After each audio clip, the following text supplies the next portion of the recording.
The crystalline viewport of the Kytherian flagship, Ethereal Dawn, hummed with a soft harmonic frequency as Commander Zara-Lin pressed her palm against its surface, her elongated ears twitching slightly in what her species considered a gesture of mild anticipation.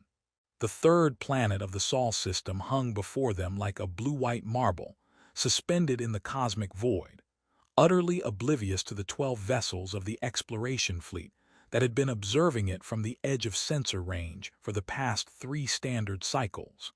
"Still playing with their chemical rockets, I see," remarked Science Officer Kalemore, his own pointed ears drooping with what could generously be called academic disdain. He gestured toward his holographic display, where primitive human spacecraft crawled between their planet and its single natural satellite, with all the urgency of arthritic gastropods. "Look at this one here. It's taken them 4 rotations just to reach their moon. Our children's toys move faster." Zara-Lin's ears perked forward in amusement. Perhaps they're being cautious.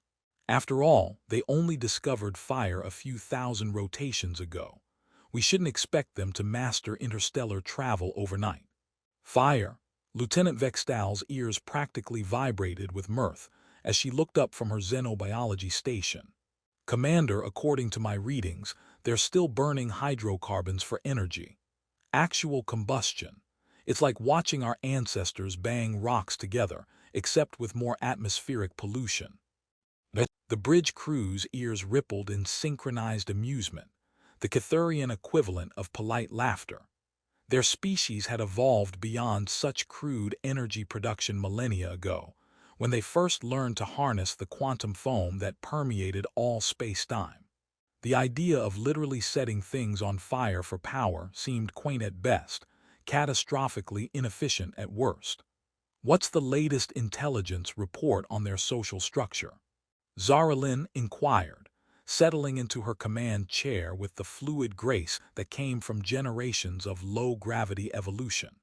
Her fingers danced across the control surface, calling up the accumulated data their long-range observation posts had been gathering. Kalemore's ears twitched as he accessed the files. "Fascinating, really. They've divided their single planet into something called nations, territorial subdivisions that apparently exist for the sole purpose of disagreeing with each other. Currently, there are 197 distinct political entities, most of which seem to spend considerable energy arguing about invisible lines they've drawn on maps." "Invisible lines?" Vextal's ears swiveled forward in confusion. "What do you mean invisible?" "Well, they exist primarily as legal concepts. You can't actually see them from space, but the humans will fight wars over where exactly they should be drawn. It's remarkably inefficient. They have different rules, different currencies, even different measurement systems within the same species on the same planet." Zara-Lin's ears flattened slightly in bewilderment. "They can't agree on how long a meter is." "Oh, it gets better," Kalemore continued, his voice taking on the tone of a professor delivering a particularly absurd lecture. "Some of them measure distance in miles, others in kilometers, and a few stubborn holdouts still use something called furlongs. They measure temperature with at least 3 different scales, none of which make any logical sense when you consider the molecular behavior of matter." "How do they conduct trade?" asked Navigator Orensil, her ears tilted in the specific angle that indicated she was trying very hard not to laugh. "Chaos, mostly.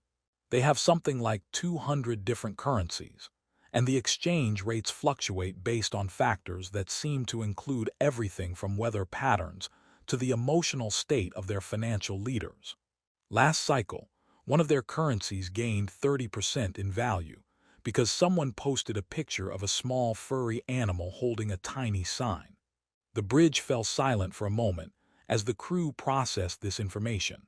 Finally, Vextal's ears began to vibrate rapidly. "A furry animal with a sign.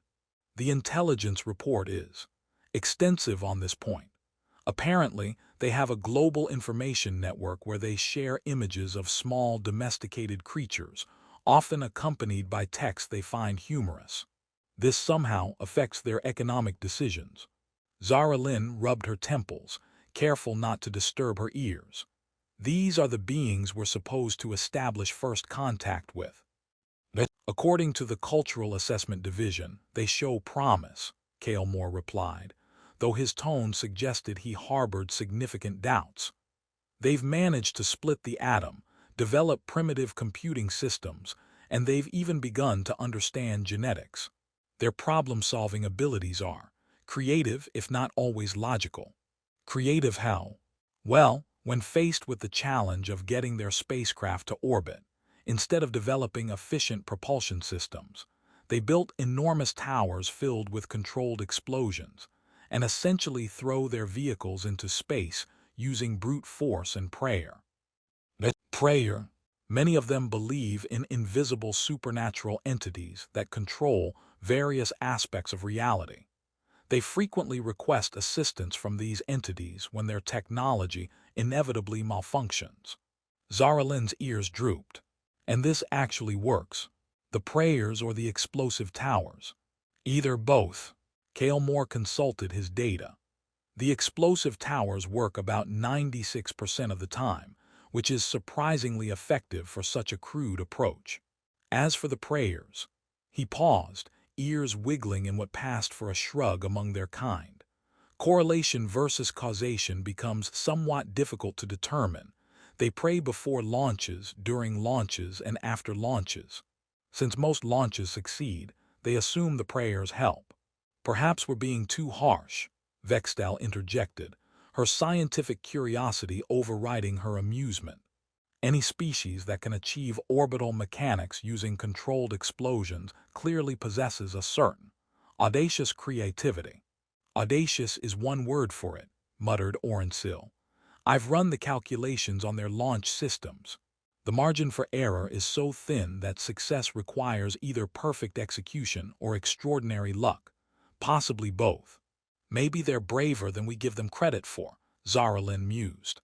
Would you climb aboard a tower of explosives and trust your life to precision timing and favorable atmospheric conditions?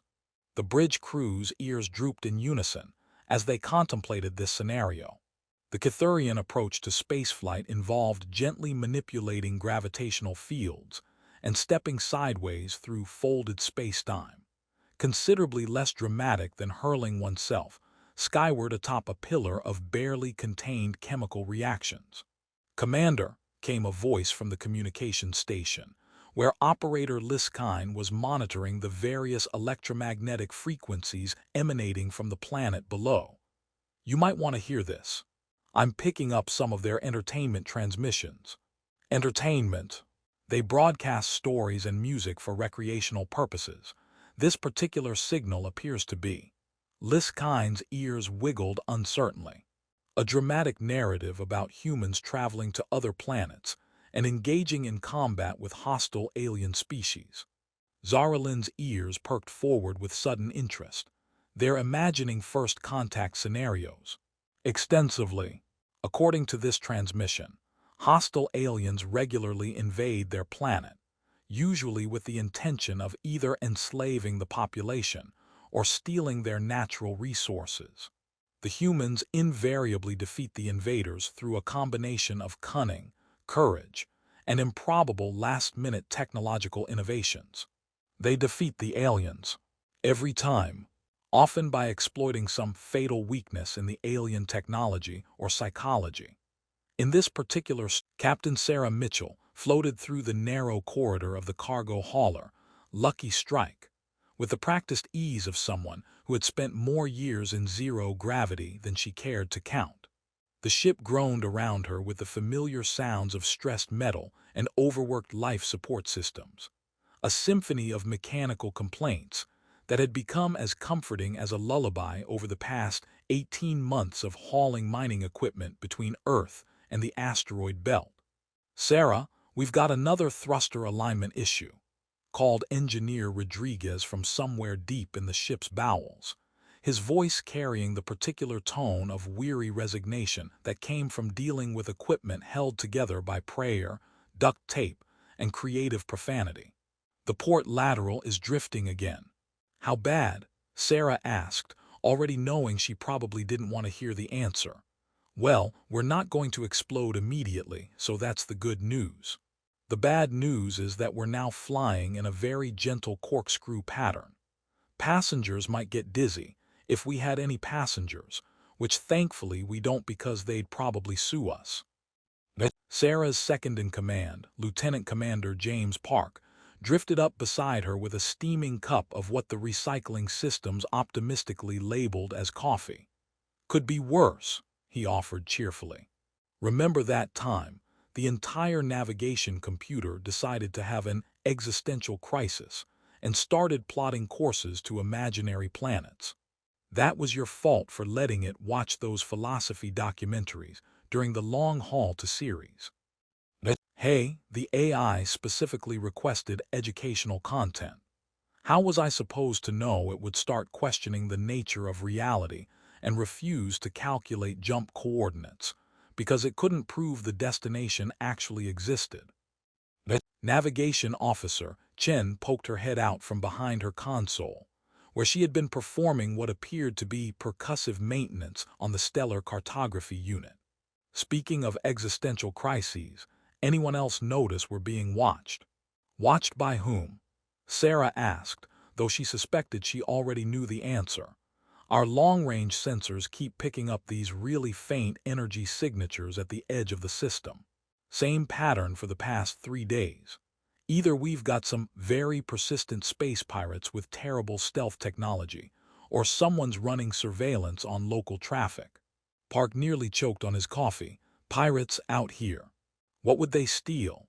Our collection of mining laser components and 17 tons of freeze-dried nutrients that taste like cardboard." "Hey, that cardboard is premium quality," protested Chief Cook Martinez from the galley intercom. "I've spent years perfecting the recipe to achieve that exact level of bland mediocrity. It's harder than you think to make food that's simultaneously nutritious and completely devoid of flavor."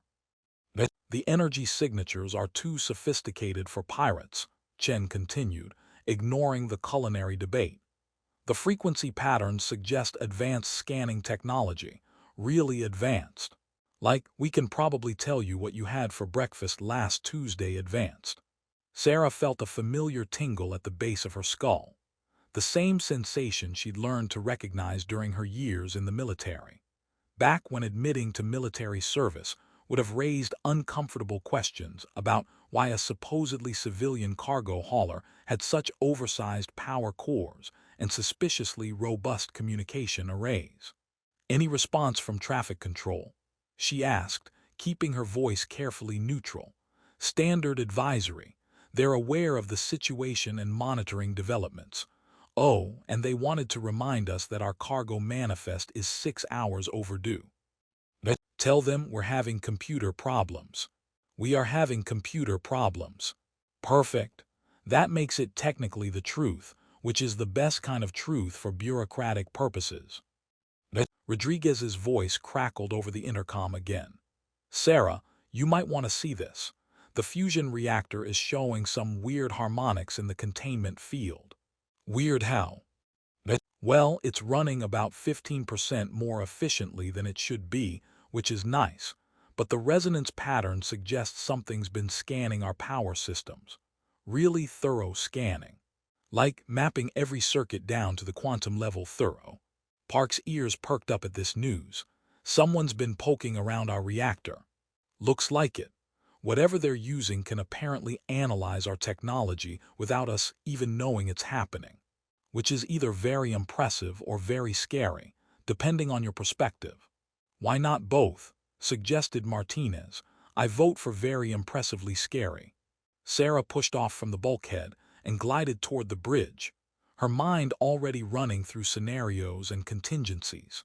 The lucky strike might look like a beat-up cargo hauler to casual observers, but appearances could be deceiving, something their mysterious watchers might discover sooner than expected. "Chen, patch me through to traffic control." "Priority channel." "Aye, Captain. Though I should mention, the comm array is also showing signs of external analysis. Someone's been very interested in our communication capabilities."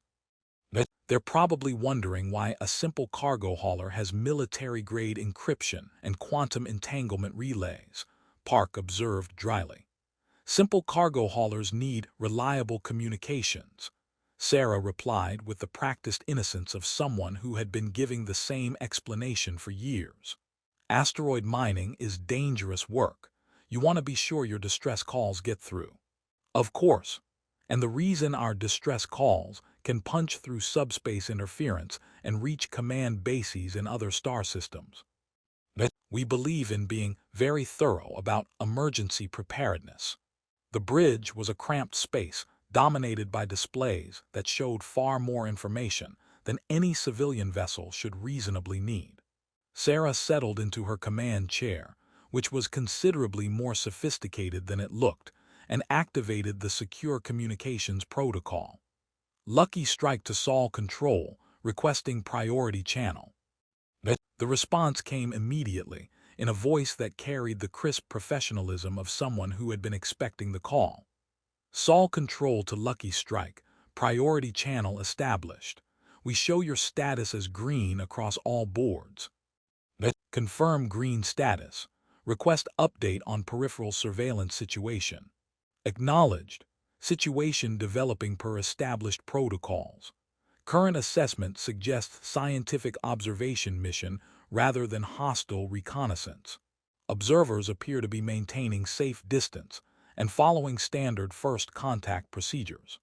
Park raised an eyebrow at the casual mention of first contact procedures, though he kept his expression carefully neutral. Standard procedures. Apparently there's a whole manual, Sarah explained quietly, written by people who apparently expected this sort of thing to happen eventually. Traffic control to Lucky Strike. Be advised that observation patterns suggest the Watchers are conducting detailed technological assessments of all vessels in local space. Their scanning capabilities appear to be significantly advanced. How significantly? Sarah asked, though she was beginning to suspect she knew the answer. Significantly enough that they've probably figured out your cargo manifest doesn't match your power consumption patterns, or your reactor specifications, or your communication capabilities, or really anything else about what you're pretending to be. Rodriguez's voice crackled over the intercom with barely contained amusement. Captain, I'm reading massive energy buildup from something at the edge of the system. Whatever's been watching us just lit up like a Christmas tree. How massive? Well, remember that time we accidentally triggered a solar flare while testing the new jump drive. That was not our fault. The sun was already unstable. Right. Well, this energy signature makes that solar flare look like a birthday candle. Chen looked up from her console with an expression of profound confusion. Captain, I'm getting readings that don't make sense. Whatever's approaching is moving faster than light, but it's not using any. The space around the Kytherian fleet suddenly erupted with an energy signature so massive that every sensor array on every ship simultaneously attempted to recalibrate itself, failed, and settled for displaying a series of increasingly frantic error messages. Commander Zara-Lin watched her beautiful crystalline displays flicker and spark as something vast and angular materialized out of hyperspace with all the subtlety of a cosmic sledgehammer. What in the name of the 7 sacred frequencies is that? Whispered Science Officer Kalemore, his ears flattened so completely against his skull that they were practically inside out. The human warship, Retribution, hung in space before them like a monument to aggressive engineering philosophy. Where Kytherian vessels flowed with organic curves and crystalline elegance, this thing was all brutal angles and weapon-studded surfaces that seemed to absorb light rather than reflect it. It was less a ship than a flying fortress, bristling with gun batteries, missile pods, and devices whose purpose was unclear but undoubtedly unpleasant. "Commander," stammered Tactical Officer Renvor, his voice climbing several octaves higher than usual. "That vessel is approximately 47 times the mass of our flagship, and I'm detecting enough firepower to, well, to do terrible things to planets, plural. Lieutenant Vextal had gone very quiet at her xenobiology station, her ears twitching in rapid, nervous patterns. According to my analysis, that ship has been in combat. Recently. Frequently. Those aren't decorative hull markings, those are battle scars. How many battles? Zara-Lin asked, though she wasn't entirely sure she wanted to know.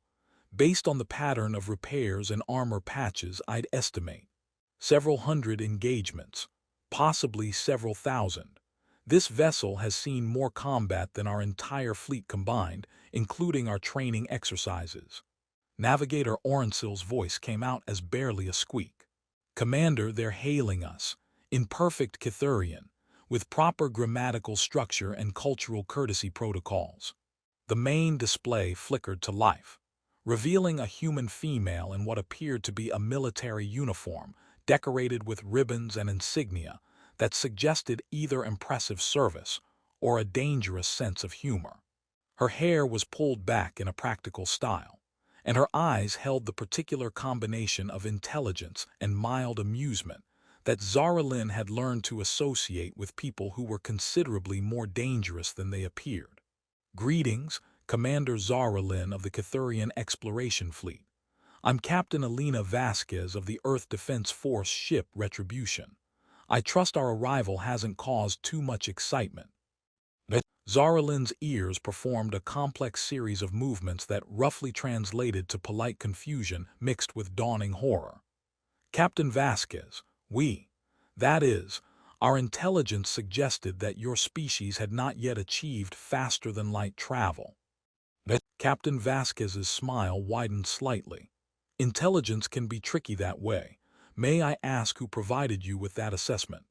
Our long-range observation posts have been monitoring your system for several cycles. Your spacecraft appeared to be using chemical propulsion exclusively. Yes, the ones you've been watching. Those would be our civilian traffic, commercial haulers, private yachts, tourist shuttles. We generally don't let the military hardware wander around where visiting anthropologists might get nervous. Kael'mor leaned forward, his scientific curiosity temporarily overriding his terror. Anthropologists. Well, that's what you are, isn't it? The Kytherian Exploration Fleet has quite a reputation for thorough cultural analysis before first contact. We've been looking forward to meeting you, actually. Your papers on quantum sociology are fascinating reading. The bridge fell silent as the crew processed this information. Finally, Communications Officer Liskine found her voice. You've read our academic publications. Oh, extensively. Dr. Kael'mor's work on the relationship between technological advancement and social cohesion was particularly insightful. Though I have to say, some of your assumptions about human behavior were adorably wrong. Kael'mor's ears began to vibrate with what could have been pride, embarrassment, or incipient panic. Which assumptions? Well, for starters, you concluded that our tendency toward territorial subdivision indicated primitive social organization. What you missed is that those inefficient political boundaries actually represent one of our greatest strengths, adaptive diversity. We don't have a single point of failure because we don't have a single anything. Weapons Officer Thexdal spoke up from his station, his voice carefully controlled. Captain, if I may ask, how long has your species possessed interstellar capability? Depends on how you define it. We've been puttering around the local stellar neighborhood for about 80 years now, though we didn't really start taking it seriously until we met the Altarians. The Altarians, Zara-Lin's ears snapped to attention, but they were considered a cautionary tale, an aggressive species that picked a fight with us about 40 years ago. Yes, that was unfortunate. Lovely people, once you get past their tendency to shoot first and ask questions later. We worked things out eventually. Worked things out. Captain Vasquez's expression became slightly more serious. The Altarians learned that humans are considerably more stubborn than our peaceful appearance suggests. We learned that the galaxy is full of interesting neighbors with interesting ideas about territory and resources. Everyone learned that diplomatic solutions are generally preferable to the alternatives. Renvor's voice cracked slightly as he asked, "What happened to the Altarian fleet?" "Oh, they're fine. Most of them. The ones who survived the learning process are actually some of our closest trading partners now. Turns out they make excellent engineers once you convince them to channel their aggressive tendencies toward problem-solving instead of conquest." "How many ships did you lose?" Vextal asked quietly. "In the entire war. 3 destroyers, a heavy cruiser, and a diplomatic courier that was in the wrong place at the wrong time. The Altarians lost. Well, let's just say they learned to respect human engineering philosophy." The Kytherian bridge crew exchanged glances that conveyed volumes of unspoken communication. Their ears were performing a synchronized dance of confusion, fear, and growing respect. "Captain," Zara-Lin said carefully, "our records indicate that the Altarian Empire possessed over 200 capital ships and maintained military control over 17 star systems. Yes, they were quite impressive. Very organized, very efficient, very confident in their technological superiority. They made excellent test subjects for our new weapon systems." "Test subjects?" "Well, we had all these theoretical designs for space combat systems, but no practical experience using them. The Altarians provided an excellent opportunity to work out the bugs in our military technology. We should probably send them a thank you note." Chief Science Officer Kalemore had gone very pale, his ears drooping with the weight of rapidly shifting paradigms. "Captain Vasquez, if I may ask, what is the current size of the human military fleet?" "Classified, I'm afraid, but I can tell you that the Retribution is considered a medium-sized vessel in our inventory. We have ships that make this one look like a shuttle craft." "Larger ships?" "Oh yes. The Retribution is designed for patrol work and first contact scenarios. When we need to make a serious statement, we send the dreadnoughts." Navigation Officer Orensil's voice was barely audible. "How many dreadnoughts?" Captain Vasquez smiled again, and this time there was something distinctly predatory about the expression. "Enough." Lieutenant Vextal, who had been frantically analyzing the Retribution sensor profile, looked up with an expression of scientific bewilderment. "Captain, I'm detecting weapons systems I don't recognize. The energy signatures are unlike anything in our databases. We've had some interesting conversations with various species." Commander Zara-Lin floated through the corridors of the Retribution, with the careful movements of someone who had spent the last 3 hours having every assumption about the universe systematically demolished. Her ears, which had begun the day perked with scientific curiosity, now drooped with the weight of paradigm shifts that would require entirely new academic vocabularies to describe. "The artificial gravity is remarkably smooth," she commented to Captain Vasquez, who was guiding her through passages lined with battle honors that read like a catalog of galactic cautionary tales. Each plaque represented a species that had apparently learned the hard way about human diplomatic preferences. "We borrowed the technology from the Centauran Collective after they tried to impose a trade embargo on us," Captain Vasquez explained casually. "Turns out they were much more cooperative after we explained that economic warfare and actual warfare are dangerously similar concepts to human thinking. The Centaurans, but they controlled half the galactic shipping lanes." "Controlled is past tense, yes. They're much happier now focusing on artistic pursuits and philosophical discourse. Amazing what people can accomplish when they're not spending all their time trying to manipulate interstellar commerce." They passed a recreation lounge where off-duty crew members were engaged in what appeared to be a competitive gaming tournament. The players were shouting encouragement and friendly insults at each other with the enthusiastic profanity that seemed to be a universal constant among military personnel. "Is that the strategic game mentioned in your entertainment transmissions?" Zara-Lin asked, her scientific curiosity momentarily overriding her existential dread. "Poker, actually." We find it excellent training for diplomatic negotiations. Both involve reading your opponents, managing limited resources, and knowing when to bluff and when to fold. And this helps with interspecies relations. You'd be surprised. Half of galactic diplomacy is figuring out when someone's trying to bluff you with a weak hand. The other half is convincing them that your hand is stronger than it actually is, even when it's not. They entered what Captain Vasquez called the Cultural Exchange Lounge, where the coffee mentioned earlier was waiting in elegant cups that looked suspiciously like repurposed sensor arrays.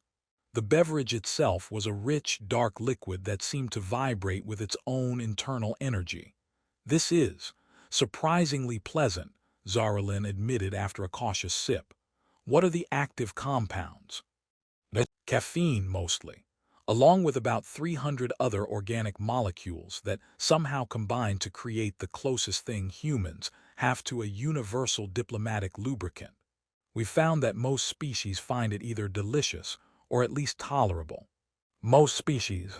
The Rigelians thought it was toxic and tried to classify it as a chemical weapon. The Andromedans loved it so much they attempted to conquer our primary coffee-producing regions, the vegans. Captain Vasquez paused. "Well, let's just say they had very strong opinions about our agricultural practices." Science officer Cale Moore, who had been invited to join the cultural exchange, was examining his coffee with the intense focus of someone trying to understand how a simple beverage had apparently become a cornerstone of interstellar relations. This is fascinating from a xenochemical perspective. The molecular complexity suggests this isn't just a stimulant, it's a social catalyst. "Exactly," Captain Vasquez agreed. "Humans discovered long ago that most conflicts can be resolved more efficiently when all parties are slightly caffeinated and sitting around a table, instead of shooting at each other in space." "But surely some species must be genuinely hostile," Zara-Lin protested, her academic training demanding at least some acknowledgement of theoretical aggressive civilizations. "Oh, absolutely. The Void Hunters, for instance, were basically space locusts with delusions of grandeur. No interest in diplomacy, culture, or coffee. They just wanted to consume everything in their path." "What happened to them?" "We introduced them to the concept of sustainable resource management through practical demonstration. Turns out that even cosmic predators can learn new behaviors when the alternative is extinction." "You reformed space locusts." "Well, they're still basically space locusts, but now they work for the Galactic Ecosystem Management Bureau. Their natural consumption instincts make them excellent at cleaning up space debris and derelict spacecraft. Everybody wins. They get to eat things and we get tidy trade routes." Lieutenant Vextal, who had been quietly absorbing this information while nursing her coffee, suddenly looked up with an expression of dawning comprehension. "Captain, I think I'm beginning to understand humanity's approach to galactic relations. You don't conquer other species, you recruit them." "That's a very perceptive observation. Conquest is temporary and requires constant energy to maintain. Recruitment is self-sustaining. Give someone a role they're naturally suited for, and they'll perform it better than any forced labor system ever could. Even former enemies. Especially former enemies. They already understand your capabilities, which saves time on the orientation process. Plus, there's something to be said for the enthusiasm of the converted." Cale Moore was scribbling notes on a device that looked suspiciously like the advanced scanning equipment his fleet had been using. "This completely revolutionizes our understanding of interspecies conflict resolution. You've essentially gamified galactic diplomacy. Humans have always been good at turning problems into games," Captain Vasquez agreed. "Competition is more fun than destruction, and the rules can be adjusted when new players join." "New players like us?" "Well, that depends. What are the Kytherians particularly good at?" Zara-Lin's ears perked up for the first time since boarding the human ship. "Cultural analysis, xenosociology, peaceful exploration, and aesthetic engineering." We've always prided ourselves on understanding other species without interfering with their development. Outstanding. The Galactic Cultural Preservation Society has been looking for exactly that skill set. Half the galaxy's minor civilizations are struggling with technological transition periods, and they could use some expert guidance to avoid the pitfalls that lead to social collapse or aggressive expansion phases. You're offering us a job. I'm suggesting a partnership. Humans are good at the dramatic intervention part of galactic relations, showing up when someone needs an attitude adjustment. But we're terrible at the subtle, long-term cultural guidance that prevents problems from developing in the first place. Vextal's ears were now practically vibrating with excitement. We could establish monitoring stations throughout the galaxy, providing early warning systems for civilizations approaching critical development phases. Exactly. Think of it as preventive diplomacy. Much more civilized than waiting for someone to start a war and then having to explain why that was a poor life choice. Communications Officer Liskine, who had been listening to the conversation with growing amazement, finally found her voice. Captain, I have to ask, how many species are currently part of this galactic community? Active participants, about 47. Associate members who trade with us but prefer to keep their own affairs private. Maybe 200. Species we've had to have educational conversations with but who learned quickly and are now productive galactic citizens. Another 30 or so.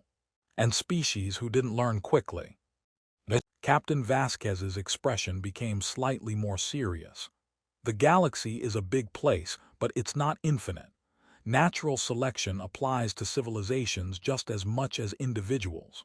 The species that adapt and cooperate tend to thrive. The ones that don't. She shrugged.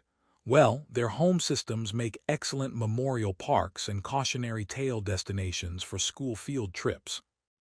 Zara-Lin felt something shift in her understanding, not just of humanity, but of her own species' place in a galaxy that was apparently far more complex and interconnected than any of their academic models had suggested. Commander Vasquez, I believe my people would be very interested in discussing this partnership concept. Excellent, fair warning though, joining the galactic community comes with certain responsibilities. Everyone contributes according to their abilities, and everyone benefits from the collective security and knowledge sharing. What sort of responsibilities? Well, for starters, you'd need to update your intelligence databases. Your information about human technological capabilities is about 40 years out of date and potentially dangerous to anyone who might base diplomatic decisions on it. Kale Moore nearly choked on his coffee. 40 years. We've found that maintaining a certain strategic ambiguity about our capabilities helps prevent unfortunate misunderstandings. Species tend to be more reasonable in their negotiations when they're not entirely sure what they're negotiating with. So the chemical rockets and primitive infrastructure are perfectly real, just not representative of our full technological spectrum. Think of it as the difference between your everyday civilian transportation and your exploration fleet. Most humans go about their daily lives using perfectly ordinary technology. The exotic stuff only comes out when needed. Tal was staring at her coffee as if it contained the secrets of the universe, which, given the conversation, it possibly did. This changes everything. Our entire approach to first contact, our assessment protocols, our cultural analysis framework.